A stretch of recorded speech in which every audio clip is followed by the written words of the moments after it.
நேரத்தில் சூரியன் அதன் மையத்திலிருந்து பாதி தூரத்தில் அமைந்து மணிக்கு 1/2 மில்லியன் மைல் வேகத்தில் மையத்தை சுற்றி வருகிறது.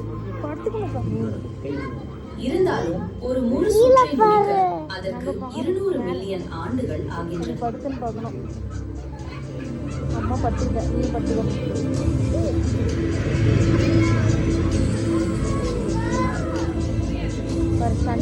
சன் சன் பத்தியா எப்படி வெடிக்குது.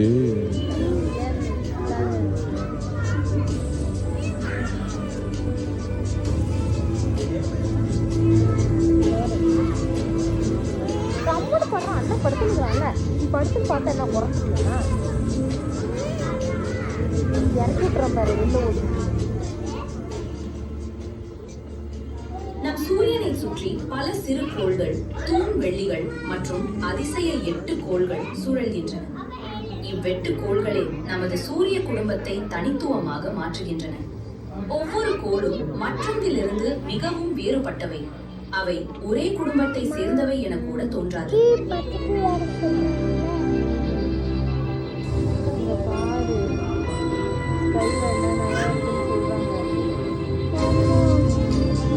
நெப்டியூன்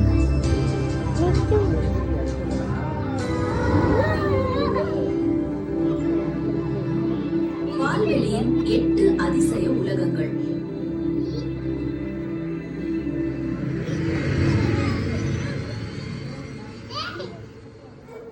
சூரியனுக்கு மிக அருகிலும் முதலாவதாகவும் உள்ள கோள் புதன். ரோமர் புராணத்தின் தூதர் கடவுளின் பெயரால் அழைக்கப்படும் இது 3032 மைல் விட்டத்துடன் மிகச்சிறிய கோளாகும்.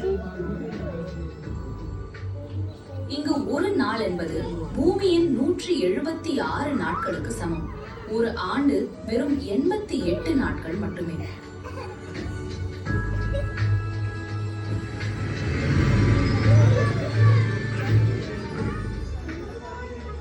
இது சூரிய குடும்பத்தின் மிகவும் அதிக வெப்பம் நிறைந்த பகுதியில் இருந்தாலும் புதன் தனது துருவ பகுதிகளில் நீர்மணியை பாதுகாத்து வைத்திருக்கிறது என்பது ஆச்சரியமளிக்கும் விஷயம்.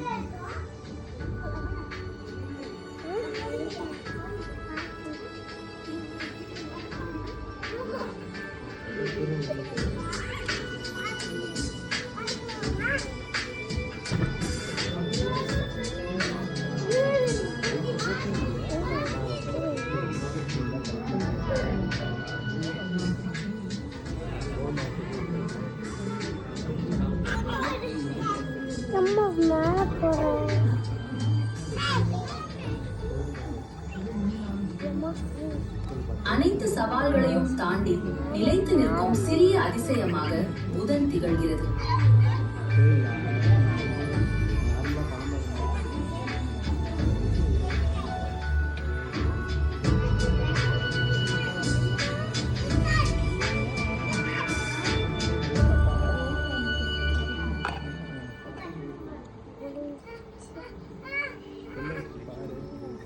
புதனை தாண்டி சென்றவுடன் நம் குடும்பத்தின் மிகவும் அழகான உலகமான வெள்ளியை காணலாம்.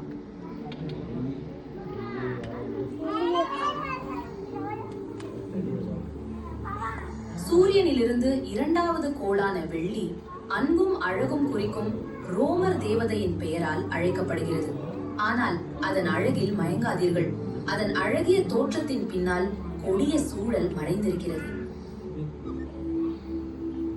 நச்சு வாயுக்கள் மற்றும் அமில துளிகளால் ஆன அடர்ந்த சுழலும் மேகங்கள் அதன் மேற்பரப்பை மறைத்துள்ளன.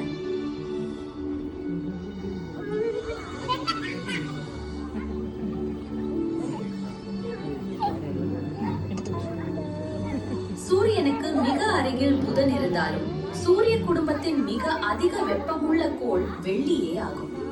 பூமியைப் போலவே அளவிலும் அமைப்பிலும் இருந்தாலும் வெள்ளி முற்றிலும் வேறுபட்ட பாதையில். அதன் மேற்பரப்பின் வெப்பநிலை சுமார் 900 டிகிரி ஃபாரன்ஹீட் ஆகும். எரிமலைகள் நிறைந்த அதன் மேற்பரப்பு தீவிர கிரீன் ஹவுஸ் வளிமண்டலத்தின் கீழ் கொதித்துக் கொண்டிருக்கிறது.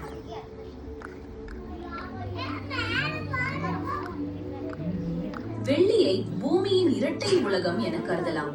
ஆனால் மற்ற எல்லா வகையிலும் இவ்விரண்டும் சொர்க்கமும் நரகமும் போல வேறுபட்டவை. வெள்ளி எச்சரிக்கையாக நினைவூட்டுகிறது.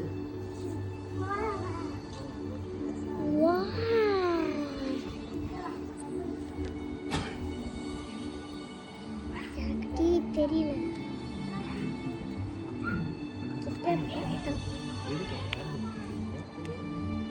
ரொம்ப தூரத்துல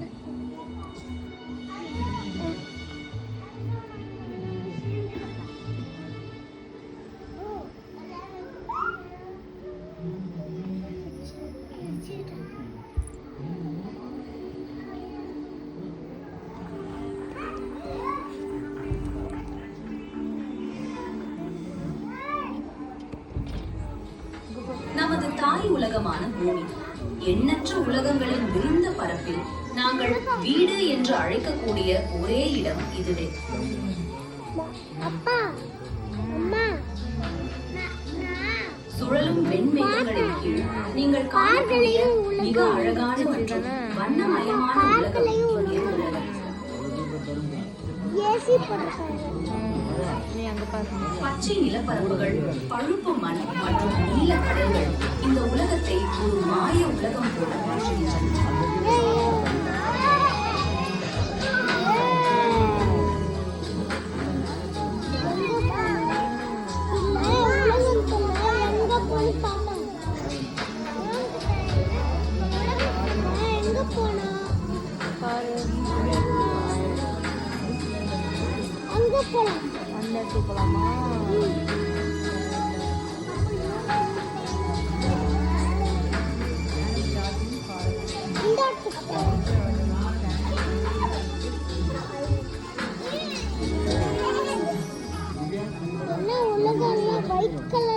பூமியின் அழகு அதன் பெருமளவு நீரிலேயே உள்ளது.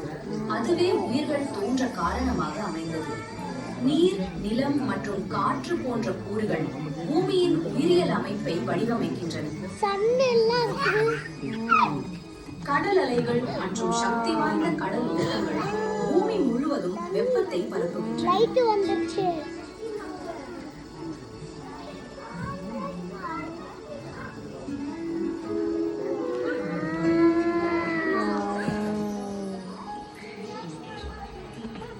நிலத்தட்டு இயக்கங்கள் நில வடிவங்களை உருவாக்கி காலநிலையை சமநிலைப்படுத்த உதவுகின்றன.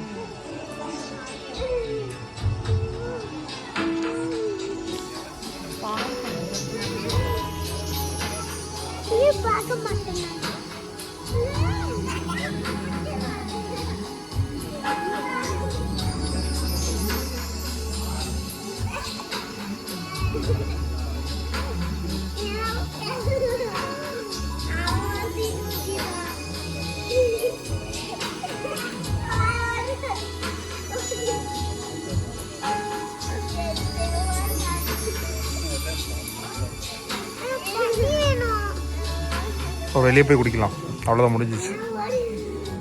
உலகத்தை பாரு. இயற்கை பல வடிவங்களிலும் அளவுகளிலும் வளர்ந்துள்ளது. தண்ணி ஆகிடுது.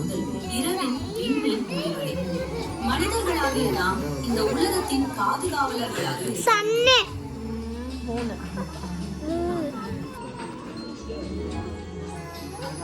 இரவு கடலில் மிக தெளிவாக தெரியும் பொருள் நிலம்.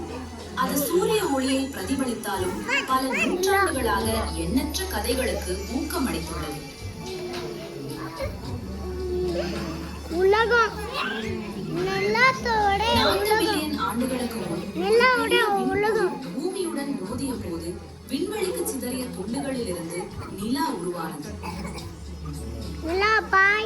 போயிட்டு வா. உலகம் இங்க எங்க வீட்ல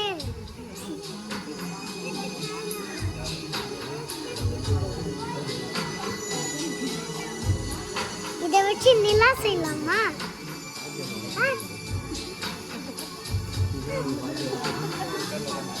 உலகம் நிலா செய்யலாமா? நிலாவிற்கு வளிமண்டலம் இல்லை, ஆனால் கடல் அலைகளை இயக்கும் அளவிற்கு தனித்துவமான ஈர்ப்பு விசை உள்ளது.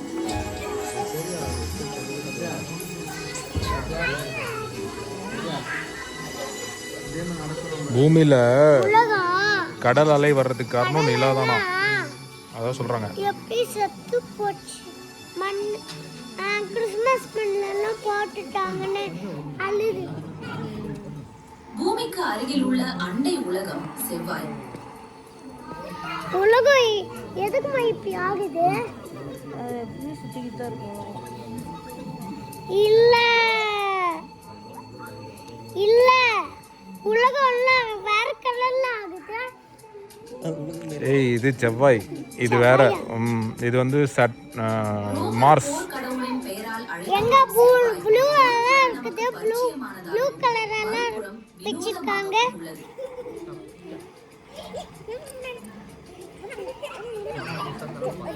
செவ்வாயின் ஒரு நாள் பூமியின் நாளை விட சிறிது நீளமானது. மேலும் அதற்கும் 4 பருவ காலங்கள் உள்ளன. பூமியை போலவே செவ்வாயிலும் மலைகள், வறண்ட நதிப்படுகைகள், பள்ளத்தாக்குகள், பாலைவனங்கள் மற்றும் துருவ பனிப்படலங்கள் உள்ளன. ஆனால் அங்கு வானம் இளஞ்சிவப்பு நிறமாகவும் சூரிய அஸ்தமனம் நீல நிறமாகவும் தெரிகிறது.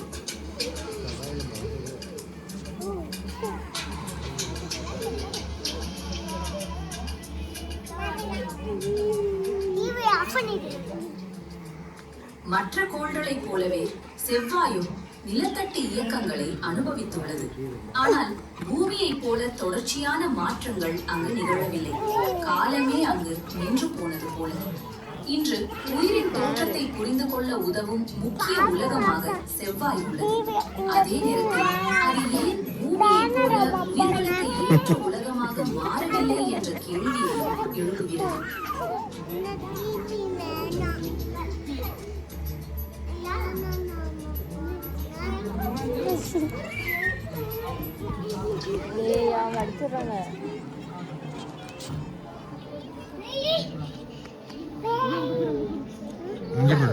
செவ்வாயை தாண்டி செல்லும் போது சிறு கோள்கள் மற்றும் விண்கற்கள் நிறைந்த ஒரு எல்லை பகுதியை கடக்கிறோம்.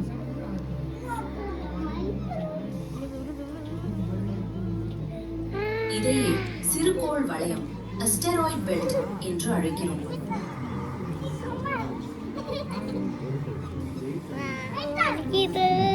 கல்லெல்லாம் வந்து மேலே உழுது பாரு.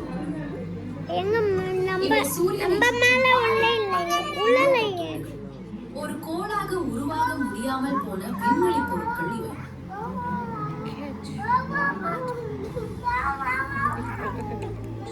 அனைத்து சிறுகோள்களையும் சேர்த்தால் அவற்றின் மொத்த நிறை நம் நிலாவை விட குறைவு.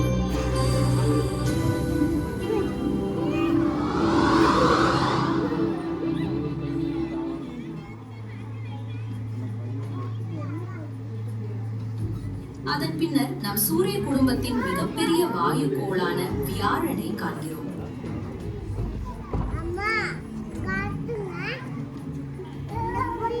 கிரேக்க கடவுள் சியூஸின் பெயரால் அழைக்கப்படும் வியாழன் மாபெரும் புயல்கள் மற்றும் சுழற்சிகளால் நிரம்பியுள்ளது.